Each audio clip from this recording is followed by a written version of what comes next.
E a gente recebe aqui nos nossos estúdios da CNA em Brasília a Fernanda Bueno. Ela é especialista em contabilidade e tributação do agronegócio. Fernanda, pela primeira vez aqui conosco, seja bem-vinda. Olá, Bruno. Obrigada CNA. É um prazer estar aqui com vocês falando desse tema que é tão importante para o agronegócio, tão importante para produtores rurais. A gente vai falar sobre a reforma tributária e também fazer um overview sobre as fiscalizações tributárias do agronegócio que estão impactando hoje os produtores. Fernanda, a gente sabe que a reforma tributária é um tema que já vem há anos sendo discutido no Congresso Nacional, pelo menos há mais de 20 anos. Um tema difícil, um tema espinhoso. A gente sabe da importância de uma reforma tributária para o país e para o agronegócio também não é diferente, né? Na sua visão, o que é que vai mudar para o produtor, principalmente para aquele pequeno, essa discussão da reforma tributária? Embora a reforma tributária ela tenha trazido ali algumas diferenças para produtores rurais, para o agronegócio, ainda nós temos dois grandes grupos de produtores rurais. Aqueles pequenos produtores rurais com faturamento de 3 até 3,6 milhões e os grandes produtores com faturamento acima disso. Então, a gente pode dividir os impactos. Os pequenos produtores, quais seriam os impactos diretos dentro deles? Ele vai poder optar entre ser contribuinte ou não contribuinte da nova modalidade. Se ele for contribuinte, ele vai ter que ter uma organização financeira, uma organização documental, principalmente uma organização de compras de produtos mais, como que eu posso dizer, muito mais organizada para que ele tenha a competitividade financeira. E se ele não for contribuinte, a gente pode entrar num cenário onde ele perca a competitividade de mercado perante os adquirentes de mercadoria. Então, eu falo que o impacto para esses pequenos produtores rurais, ele é muito mais ligado à competitividade de mercado e essa organização. Para os produtores acima de 3,6, eles vão sair de uma realidade onde boa parte desses produtores, boa parte da produção desses produtores, hoje não tem a tributação de PIS e COFINS e também de ICMS, e passa para uma realidade independente de quanto for tributado, ele será tributado. Ou seja, o produtor rural que hoje não tem esse desembolso direto financeiro, ele começa a ter. Então, a gente tem sentindo no bolso e, consequentemente, vai sentir no bolso do consumidor final, né? Agora, é uma discussão que, com certeza, só deva ficar aí para 2025, né? Com certeza. Eu acredito que a gente vai ter, 2025 vai ser um ano decisivo, tanto para o texto da reforma tributária, quanto para o dia a dia do agronegócio. Os produtores rurais que, de fato, queiram não ser tão prejudicados ou menos onerados com a reforma tributária vai ter que levar o ano de 2025 para um viés de organização documental, organização financeira, planejamento tributário, ou seja, quando virar a reforma tributária, quando, de fato, a gente começar a implantar, ele já vai ter que ter planejado, ele já vai ter que ter analisado todos os prós e contras para ele e também dos regimes tributários. Então, 2025 é um ano decisivo para esses produtores rurais, se eles não quiserem ser impactados.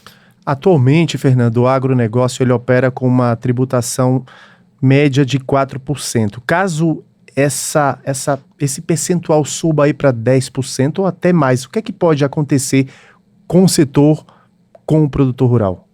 O produtor rural, hoje, ele não está tão acostumado a ter esse desembolso financeiro. Então, a gente vai ter, sim, um impacto ainda maior, eu digo, no consumidor final. Os produtos do produtor rural, ele pode vir a ter os valores aumentarem também ali na recepção dos produtos.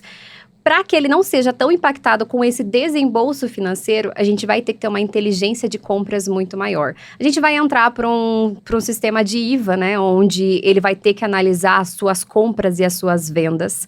Então, para ele não ser impactado, ele vai ter que ter uma organização ali de compras muito grande. Ou seja, ele também vai ter que começar a analisar de quem é que ele compra, para quem é que ele vende. Então, sim, ele vai ser impactado, ele vai ter o desembolso financeiro, mas eu acredito que nesse momento que a gente está falando, a gente precisa muito mais pensar no o que não impactar, né? O que fazer hoje para esse desembolso financeiro não sofrer tanto no bolso dele, não sofrer tanto no dia a dia, né? Porque a gente fala que o agronegócio, ele move o Brasil. Esses pequenos produtores rurais é grande parte do agronegócio brasileiro e ele é uma peça central de uma engrenagem. Sem esses produtores rurais, a gente não vai conseguir fazer virar essa engrenagem. Então, a gente não pode deixar esses produtores serem impactados. Então, hoje é muito mais minimizar as consequências. A gente sabe que tem muita coisa para ser decidida ainda, tem muita coisa para ser regulamentado com a reforma tributária, mas hoje o nosso papel é muito mais, o que é que eu posso fazer hoje para eu não sentir na pele ou no bolso essa mudança que vai ter na alíquota, né? A verdade é que o Brasil, o produtor, espera uma reforma tributária que não onere tanto, né? Essa é a expectativa, principalmente do pequeno produtor, né? E é o que a gente espera. Com certeza. Até o presente momento, a gente não consegue ver isso na prática acontecendo. Não é o que a gente vai ver. Se continuar como está, né? O que podemos esperar aí para 2025, então?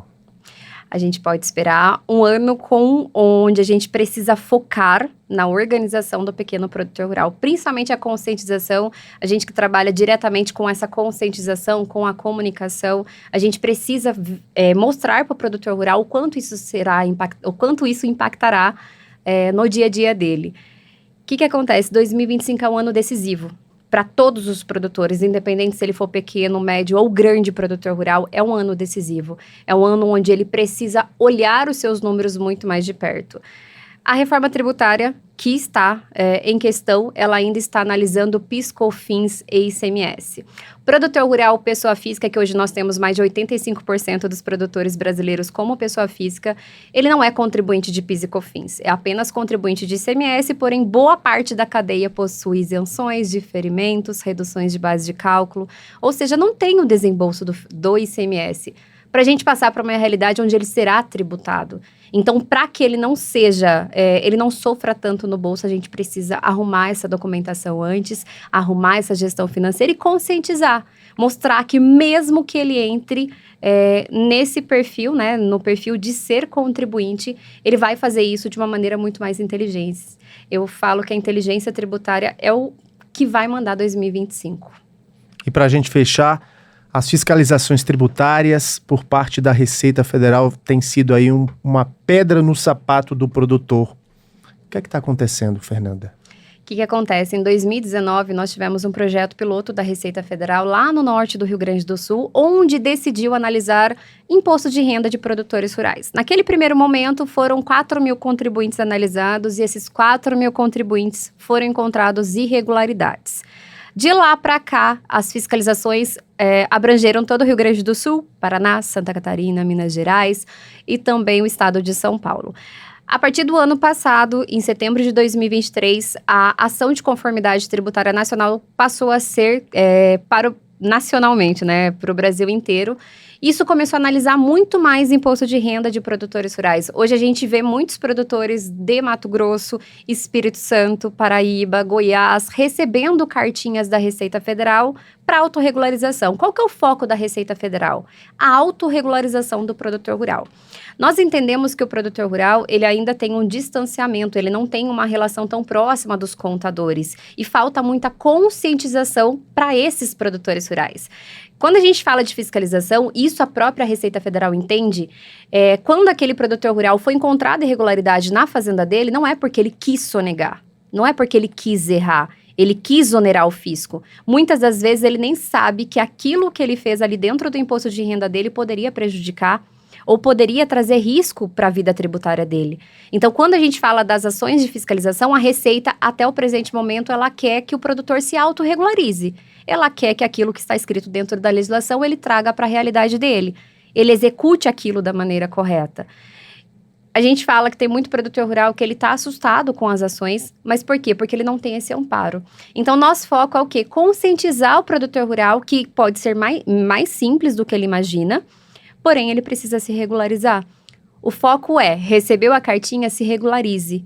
Não omita, né, informação, você realmente procure um contador especializado, procure um profissional para chamar de teu parceiro de negócios, para que você tenha essa segurança tributária. Então, as fiscalizações, elas começaram em 2019, demoraram para ela abranger todo o Brasil, levou alguns anos, mas a partir desse momento, ela vai continuar acontecendo. Todos os produtores rurais que eles tiverem irregularidades, eles vão receber as cartinhas da Receita Federal. E esse foco é a autorregularização. Não é um momento de alarde, não é um momento de preocupação, é um momento de se autorregularizar realmente. Bom, a gente conversou com a Fernanda Bueno, especialista em contabilidade e tributação do agronegócio. Fernanda, mais uma vez, muito obrigado. Eu que agradeço.